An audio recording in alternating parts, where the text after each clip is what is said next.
alam nyo kasi, nung last na nasa hospital ako, grabe yung pray ko kay God na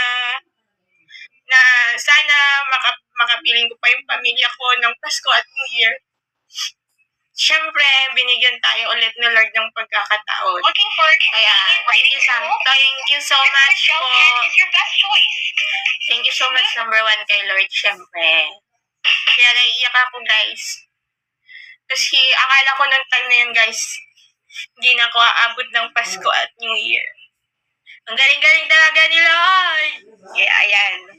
Sa mga advice ko lang yan sa mga katulad ko na mga warrior. Hindi tayo mawala ng pag-asa. Oo, pray and pray lang po tayo. Pagkatiwala po natin lahat kay Lord. Diba? Kasi pag si Lord yung talagang kinapitan natin, lahat walang imposible sa Kanya.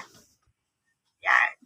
Kaya sa mga katulad ko, huwag po kayong mawala ng pag-asa.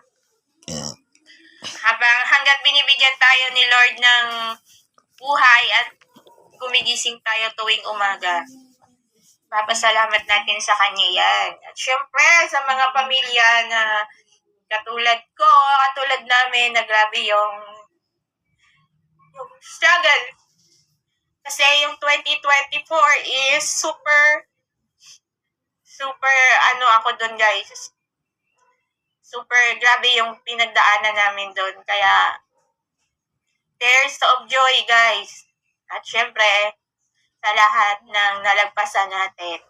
Lahat. Yan. Congratulate yourself, guys, kasi matapang natin lahat hinarap yung 2024. At syempre, dahil doon sa mga napagdaanan natin sa 2024 and lalo tayong naging strong.